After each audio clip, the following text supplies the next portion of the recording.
Hello everyone, welcome to our channel nursing passion for care. ठीक है, आज का जो हमारा टॉपिक है ड्रग बुक असाइनमेंट का सबसे इम्पोर्टेंट टॉपिक है। ठीक है, आप चाहे BSc nursing first year, second year, third year, fourth year, ठीक है, कहीं ना कहीं ये जो ड्रग बुक का असाइनमेंट है ये चीज़ों को स्पेसिफाइड करके आपको ईजी वे में एक बोल सकते हो एक बुक तैयार करते हैं जिसमें आपको सभी ड्रग के बारे में, उसके साइड इफ़ेक्ट के बारे में, उसके यूजेस के बारे में, ठीक है, और ड्रग देने के बाद जो उसकी रिस्पॉन्सिबिलिटी होती है, इन सब चीज़ों के ऊपर इजीली वे में हम लोग क्या करते हैं उसको समझ पाते हैं। ठीक है, तो मैं चाहूँगा अगर आप लोग मेरे चैनल पे नए हो तो चैनल को सब्सक्राइब कर दो और वीडियो अच्छी लगे तो अपने बैचमेट के साथ ज़रूर शेयर करना। ठीक है, तो स्टार्ट करते हैं ड्रग बुक असाइनमेंट। ठीक है, फर्स्टली ये बीएससी नर्सिंग जो सेकेंड ईयर के स्टूडेंट है उनको तो बनाना ही है। उसके अलावा जो आपका थर्ड ईयर में आपको साइकेट्रिक का और फोर्थ ईयर में ओबीजी का, ठीक है, तो ये असाइनमेंट कहीं ना कहीं सेकेंड ईयर, थर्ड ईयर और फोर्थ ईयर तीनों में बनाना होता है। ठीक है, तो ओवरऑल हम लोग देखते हैं इसको बनाने का तरीका। ठीक है, आज का जो हमारा टॉपिक है वो हम देखेंगे कि कैसे इसको बनाना होता है। तो सबसे पहले मैं बताना चाहूँगा कि आप लोग को सबसे पहले क्या करना होता है। A4 साइज़ का जो आपका क्लासमेट का पेज आता है, ठीक है, आप उसे ले सकते हो। ठीक है, और उसमें जो सबसे पहला इंडेक्स होता है, ठीक है ना, तो इंडेक्स को हम लोग क्या करते हैं, फिलअप करते हैं, और इंडेक्स में हम लोग एक स्पेसिफिक ड्रग को लेके चलते हैं। ठीक है, सभी क्लासिफिकेशन के ड्रग लेके नहीं चलते। एक क्लासिफिकेशन के अंदर मोर देन 10-15 ऐसे ड्रग होते हैं, लेकिन हम उसमें से किसी एक स्पेसिफिक ड्रग को लेके चलते हैं। ठीक है, तो इंडेक्स में हम लोग क्या करेंगे, इंडेक्स जो होता है उसमें जैसे फर्स्ट में यहाँ पे आज मेरा टॉपिक है एमोक्सासिलिन, हमारा टॉपिक है एमोक्सासिलिन, तो एमोक्सासिलिन को लिखेंगे और उसको लिखने के बाद क्या करेंगे, मैं अभी ये क्लियर कर देता हूँ। ठीक है, आपका दिया हुआ है बीटा लैक्टम एंटीबायोटिक्स। ठीक है, एमोक्सासिलिन जो है वो आपका बीटा लैक्टम एंटीबायोटिक्स के अंदर आपका पेनिसिलिन आता है, उसका ड्रग है। तो सबसे पहले हम लोग क्या करेंगे, क्लासिफिकेशन लिखेंगे। सबसे पहले क्या लिखेंगे हम लोग, पहला जो पेज होगा उस पर क्या लिखेंगे, क्लासिफिकेशन। ठीक है, यहाँ पे दिया हुआ है सेमी सिंथेटिक पेनिसिलिन। ठीक है, उसके अंदर दिया हुआ है acid resistant alternative to penicillin G, ठीक है, पेनिसिलेज रेसिस्टेंट पेनिसिलिन्स, और उसके बाद दिया हुआ है इधर एक्सटेंडेड स्पेक्ट्रम पेनिसिलिन, और उसी के अंदर तो आपका आता है एमाइनो पेनिसिलिन। ठीक है, तो ये एक तरह का क्लासिफिकेशन होता है जिसमें आपको यहाँ पे दिया हुआ है एम्पिसिलिन। ठीक है, एम्पिसिलिन का नाम आप लोग सुने होंगे। ठीक है, एम्पिसिलिन दिया हुआ है, बेक्मेपिसिन दिया हुआ है, और जो आपका आज का टॉपिक है वो है आपका एमोक्सासिलिन। ठीक है, तो किसी भी ड्रग का आप लोग ले रहे हो, एंटी हाइपरटेंसिव का लोगे, एंटीपायरेटिक्स का लोगे, ठीक है, H2 ब्लॉकर का लोगे, किसी भी ड्रग को लोगे तो वो जिस क्लासिफिकेशन का उसको सबसे पहले लिखना होता है, नेक्स्ट आ जाते हैं। जब क्लासिफिकेशन हम लोग लिख लेंगे तो जिस ड्रग के बारे में हम लोग को आज स्पेसिफाइड करना है या उसके ऊपर हमको क्या करना है, ड्रग बुक बनाना है, तो उसको हेडिंग में लिख लेंगे एमोक्सासिलिन। ठीक है, उसके बाद उसका क्या करेंगे, एक फिगर ड्रॉ।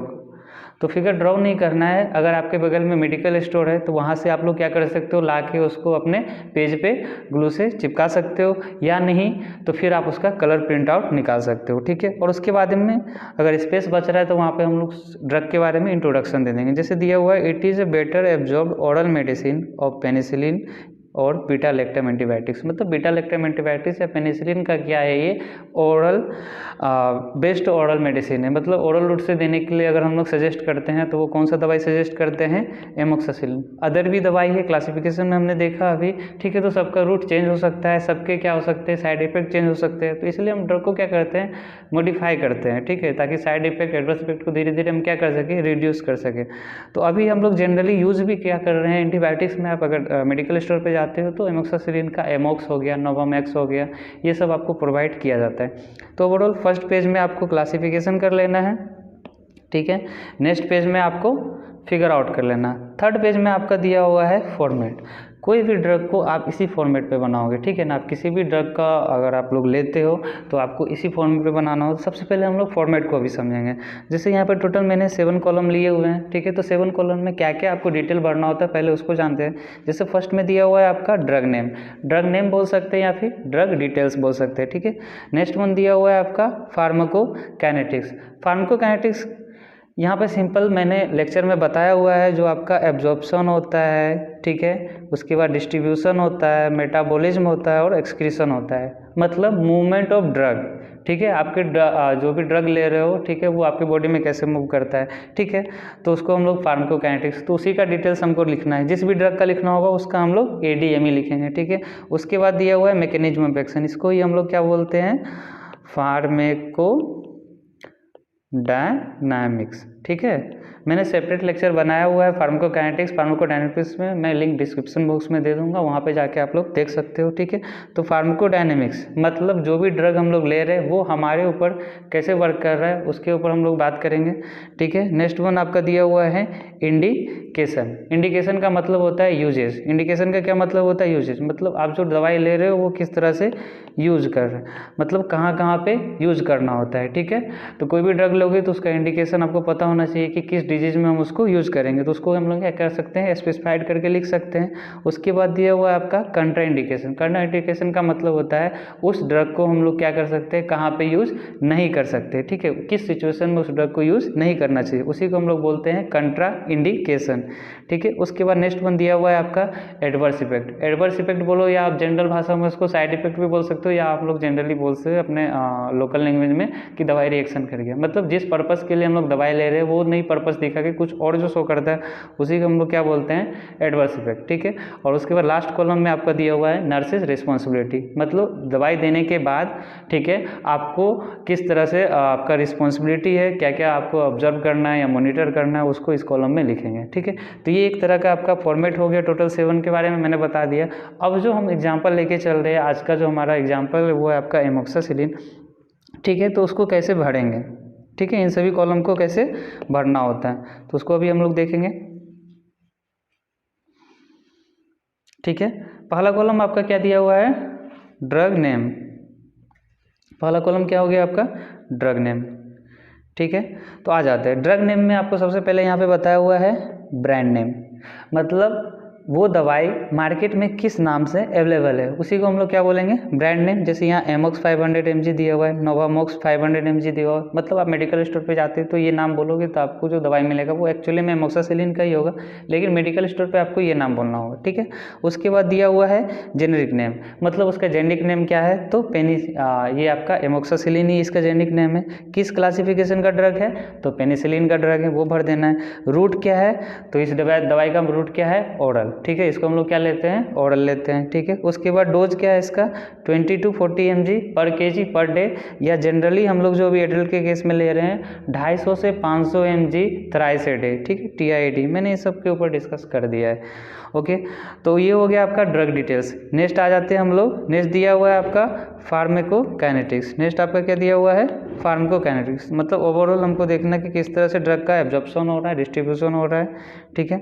आ जाते हैं इसमें, दिया हुआ है ओरल एब्जॉर्प्शन इज बेटर, मतलब इसका ओरली रूट से हम लोग लेते हैं, इसका एब्जॉर्प्शन बेटर होता है, और ये आपका स्मॉल इंटेस्टाइन, ठीक है। ये जो जनरली जो ड्रग होते हैं ओरल रूट के वो कहाँ आपका होते हैं, स्मॉल इंटेस्टाइन में जाके आपका एब्जॉर्ब होते हैं, फिर वहाँ से लिवर से फिर आगे वो फॉरवर्ड होके आपका डिस्ट्रीब्यूट होता है। डिस्ट्रीब्यूट होने के बाद वो फिर से आपका मेटाबॉलिज्म होता है, ठीक है। तो मेटाबॉलिज्म इसका कहाँ पे हो रहा है, आपका लिवर में, ठीक है। और उसके बाद आपको टी हाफ लाइफ आपको मेंशन जनरली काइनेटिक्स में ही करते हैं। टी हाफ लाइफ का मतलब समझते हैं, टी हाफ मतलब इसके थ्रू हम लोग क्या करते हैं, नेक्स्ट डोज जो होता है वो डिसाइड करते हैं। जैसे 500 mg का मेडिसिन लिया, टी हाफ लाइफ इसका कितना है, 1.4 आवर, तो यहाँ पे क्या कर देंगे, आधा, यानी 250 mg उसके बॉडी से एक्सक्रीट कर गया होगा, 250 mg उसके बॉडी से एक्सक्रीट कर गया होगा, देन फिर हम उसका नेक्स्ट डोज देंगे। याद रखो, अगर हम लोग पहले से डोज जो दिए हैं वो अगर बॉडी से एक्सक्रीट नहीं कर रहा है और नेक्स्ट डोज हम दे रहे हैं तो वो क्या काउज करता है, टॉक्सिसिटी, जो कि आगे पॉइजन बन सकता है, ठीक है। इसलिए हम लोग दवाई का जो डोज डिसाइड करते हैं वो प्लाज्मा टी हाफ लाइफ, मैं ऐसा करूँगा नेक्स्ट वीडियो आपका कुछ टर्मिनोलॉजी जो इंपॉर्टेंट है, bioavailability, plasma T half life, ठीक है, और उसके अलावा first pass metabolism, bactericidal, bacteriostatic, antagonist, agonist, इन सब के ऊपर मैं डिस्कस कर दूंगा। एक्सक्रीशन दिया हुआ है आपका यूरिन।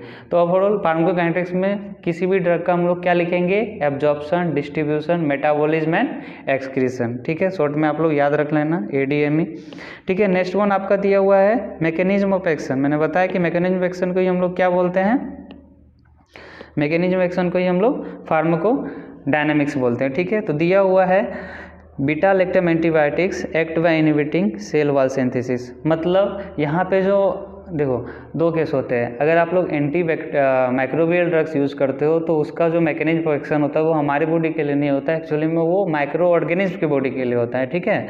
और जनरल जो दवाई हम लोग यूज़ करते हैं वो हमारे बॉडी के लिए आता है, ठीक है। तो यही दिया हुआ है कि बीटा लैक्टम एंटीबायोटिक्स का जो दवाई है वो क्या करता है, बैक्टीरिया के सेल वॉल सिंथेसिस को इनहिबिट करता है। मतलब इस एक बैक्टीरिया, ठीक है ना, इसको दो होना होता है, ठीक है ना। तो लेकिन अगर हम लोग उसका सेल वॉल को टारगेट करेंगे, ठीक है, सेल वॉल मतलब outer covering of the bacteria, ठीक है। तो सेल वॉल को अगर हम लोग करेंगे तो सेल वॉल क्या हो जाएगा, यहाँ से ब्रेक डाउन होना स्टार्ट हो जाएगा। ब्रेक डाउन होने के बाद ऐसा कुछ दिखेगा आपको। अब क्या होगा, इसके अंदर जो भी कंटेंट है, ठीक है, वो क्या हो जाएगा, एक्सपेल आउट, बाहर आ जाएगा। बाहर आने के बाद क्या होगा, वो सेल का डेथ हो जाएगा। मतलब बैक्टीरिया सेल का यहाँ पे क्या हो गया, डेथ हो गया, ठीक है। इसलिए इसको नेचर में हम लोग क्या बोलते हैं, बैक्टीरिसाइडल, ठीक है। तो ये आपका हो गया मैकेनिज्म ऑफ एक्शन। अब आ जाते हैं इंडिकेशन पे। एमोक्सासिलिन का इंडिकेशन क्या होगा, तो ब्रोंकाइटिस के केस में हम लोग यूज़ करते हैं। ब्रोंको में जब आपका इन्फ्लामेशन हो जाता है, यूरिनरी इन्फेक्शन के केस में यूज़ करेंगे, ठीक है। यूरिनरी ट्रैक्ट इन्फेक्शन भी दिया रह सकता है।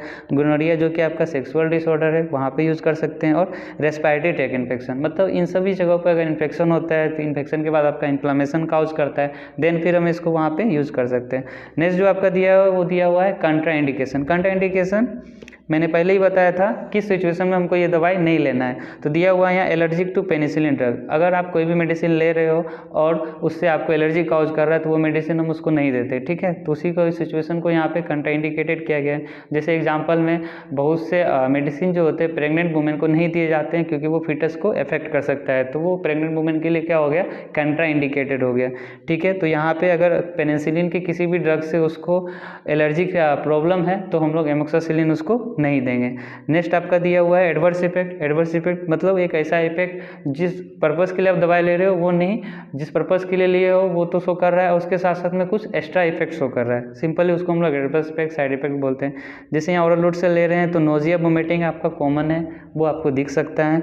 इसके अलावा डायरिया होने के चांसेस हो सकते हैं इस दवाई में, स्किन रैशेस आ सकता है और ब्रीथिंग डिफिकल्टीज के चांसेस है, ठीक है। तो एडवर्स इफेक्ट जरूरी नहीं कि हर एक पेशेंट को होगा, कुछ पेशेंट में ये काउज हो सकता है, ठीक है। नेक्स्ट आपका दिया हुआ है नर्सेज रिस्पॉन्सिबिलिटी। यहाँ पे क्या करना है, दवाई देने के बाद आपको मॉनिटर करना है sign of allergic reaction and anaphylaxis, ठीक है। बॉडी में कहीं पे भी उसको अगर स्किन रैशेस हो रहा है, रेडनेस आ रहा है या किसी भी तरह का वो रिपोर्ट कर रहा है तो उस चीज़ को हमको क्या करना है, मॉनिटर करना है। इसके अलावा हम लोग देखें यहाँ पे ब्रीथिंग डिफिकल्टीज था, मतलब उसका हम लोग क्या ऑब्जर्व कर रहे हैं, पल्मोनरी सिम्टम, ठीक है। उसका जो रेस्पिरेटरी रेट है वो सही है कि नहीं है, अगर कम है तो उसको भी रिपोर्ट करना है, ज़्यादा है तो उसको भी रिपोर्ट करना है, ठीक है। तो आई थिंक आप लोग को अभी तक में समझ आ गया होगा। आप लोग इसका स्क्रीनशॉट ले लेना ताकि आपको इजी हो, ठीक है। ये फॉर्मेट आपको इम्पोर्टेंट है। अगर कुछ बुक में या किसी के द्वारा अलग कुछ बताया भी जा रहा है तो 1 या 2 कॉलम कम होंगे, लेकिन अप्रोक्स 7 कॉलम काफ़ी हैं ड्रग बुक बनाने के लिए, ठीक है। तो सबसे पहले आपको क्लासिफिकेशन लिखना होगा, नेक्स्ट में आपको उस ड्रग के बाद फिगर आउट करना होगा, उसका इंट्रोडक्शन, और आपको लास्टली इस फॉर्मेट पे आपको बनाना होगा, ठीक है। तो वीडियो अच्छी लगी हो तो लाइक कर लेना और अपने बैचमेट के साथ ज़रूर शेयर करना। Thank you.